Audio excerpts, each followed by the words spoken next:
নমস্কার বন্ধুরা। তো আইকো তরফ থেকে দুটো স্মার্টফোন খুব তাড়াতাড়ি আসতে চলেছে। একটা নাম হলো আইকো নিও 9, দ্বিতীয়টার নাম হলো আইকো Z9 Pro। এবার এটা লঞ্চ ডেট কবে? এরকম বলা হচ্ছে যে সামনের মাসে হয়তো Z9 Pro আসবে, তারপরের মাসে আসবে নিও 9, অথবা এটাও হতে পারে সামনের মাসে এসে গেলেও নিও 9, তারপরের মাসে আসবে Z9 Pro। মানে যাই হোক না কেন আগামী 2 মাসের মধ্যেই দুটো ফোন লঞ্চ হবে। কিন্তু এই ভিডিওতে আমরা ডিসকাস করবো এই যে নিও 9 বলে যে স্মার্টফোনটা, যেটা বলা হচ্ছে যে 30,000 টাকার মধ্যে সবচেয়ে বেস্ট আলটিমেট গেমিং স্মার্টফোন হবে। এই ফোনের মধ্যে আমরা কি ডিজাইন, স্পেসিফিকেশন আর প্রাইস পাবো, এই ভিডিওতে আমরা এটা সম্বন্ধে আলোচনা করব। তো চলুন শুরু করছি ভিডিওটা কোনো সময় নষ্ট না করে। আপনি যদি গ্যাজেটাল বাংলা চ্যানেল প্রথমবার আসেন আর এরকম বাংলা টেক ভিডিও ডেইলি দেখতে চান, তাহলে গ্যাজেটাল বাংলা চ্যানেলটা সাবস্ক্রাইব অবশ্যই করে নেবেন। তো প্রথমত আলোচনা করবো এই স্মার্টফোনটার ডিজাইন সম্বন্ধে। তো যেমন দেখতে পাচ্ছেন এই যে আইকো নিও 9, পেছন দিক থেকে দেখতে এক্স্যাক্টলি এরকম। ফোনটা আপনি টোটাল 3টে কালারে পাবেন, একটা হোয়াইট, একটা গ্রিন আর একটা ব্ল্যাক। এর পেছন দিকের মেটেরিয়ালটা হলো গ্লসি টাইপের প্লাস্টিক ব্যাক কভার, আর সাইডে আছে প্লাস্টিক ফ্রেম। এর থিকনেস হলো 7.98 মিলিমিটার আর ওয়েট 194 গ্রাম। ডিসপ্লের দিক থেকে এতে আপনি পাবেন 6.78 inch 1.5K 144 hertz 10 bit AMOLED display, তার সঙ্গে 2000 হার্জের টাচ স্যাম্পলিং রেট, 3840 হার্জের পিডালো ডিমিং রেট, 4500 নিটসের brightness, 20:9 aspect ratio, 93% screen to body ratio. Display সার্টিফিকেশনে আছে HDR10+ সার্টিফিকেশন, আর তার সঙ্গে পান্ডা গ্লাসের ডিসপ্লে প্রোটেকশন। তার মানে সোজা কথা বলতে গেলে যে প্রাইস পয়েন্টটা আসছে সেই হিসেবে ডিসপ্লেটা ঠিকঠাক আছে। প্রসেসরের দিক থেকে এতে আপনি পাবেন স্ন্যাপড্রাগন 8A জেনারেশন 3 প্রসেসর, যেটার সঙ্গে 6000 মিলিমিটার স্কোয়ারের আশেপাশে একটা ভেপার কুলিং চেম্বারও আছে। ক্যামেরার দিক থেকে এতে আপনি পাবেন 50 আর 8 মেগাপিক্সেলের ডুয়েল ক্যামেরা, তার সঙ্গে 16 মেগাপিক্সেলের সেলফি। এই যে রিয়ার ক্যামেরা ওটা হলো সোনি লিটিয়া 600 সেন্সার, যেটার সঙ্গে আপনি পাবেন OIS এর অপশান। এই যে স্মার্টফোনটা টোটাল 3টে ভেরিয়েন্টে লঞ্চ হওয়ার কথা। একটা হলো 8/256GB, দ্বিতীয়টা 12/256GB, তৃতীয়টা 16/256GB। র্যামের কোয়ালিটিটা LPDDR5X, মেমোরিতে আছে UFS 4.0, তার সঙ্গে কোনো ধরনের ডেডিকেটেড SD কার্ড স্লট নেই।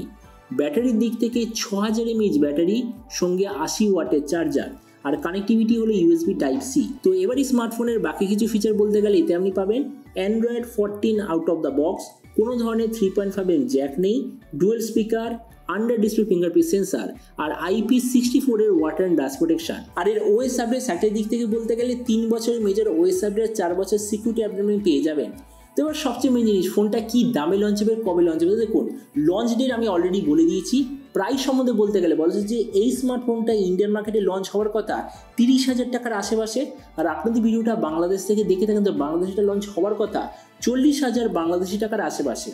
তো এবার সব ভিডিও কিন্তু আপনাকে জানাবো এই যে স্মার্টফোনে যে আসতে চলেছে এটা কি প্রাইস পয়েন্টের মধ্যে সবচেয়ে ভালো, নাকি এর চেয়ে বেটার অন্য কোনো স্মার্টফোন অ্যাভেলেবল আছে। দেখুন আমরা যদি এই মুহূর্তে 30,000 টাকার মধ্যে দেখি, তাহলে স্ন্যাপড্রাগন 8A জেনারেশন 3 বলে দ্বিতীয় কোন ফোন অ্যাভেলেবল আছে, ফোনটার নাম হলো পোকো F6, যেটা আমি নিজে কয়েক সপ্তাহ আগে রিভিউ করেছিলাম।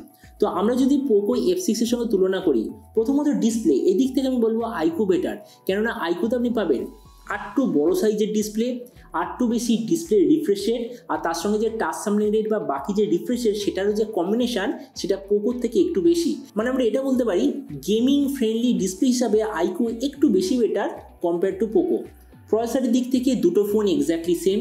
ক্যামেরার দিক থেকে দুটোর যে ক্যামেরা সেটআপ সেটা তো সেম, তাছাড়া দুটোর যে সেন্সার সেটাও এক্স্যাক্টলি সেম, কেননা একটাতে আছে IMX882, একটাতে আছে লিটিয়া 600, আর দুটোই এক্স্যাক্টলি সেম। ভেরিয়েন্টের দিক থেকে দুটো ফোন এক্স্যাক্টলি সেম, কেননা দুটোতেই 8/256GB LPDDR5X UFS 4.0 কম্বিনেশন। ব্যাটারি আর চার্জারের কম্বিনেশনে আইকো বেটার, কেননা পোকোতে আছে 5000 mAh ব্যাটারি, 90 ওয়াটের চার্জার, আইকোতে আছে 6000 mAh ব্যাটারি আর 80 ওয়াটের চার্জার। মানে ব্যাটারি আর চার্জারের কম্বিনেশনে আইকো বেটার।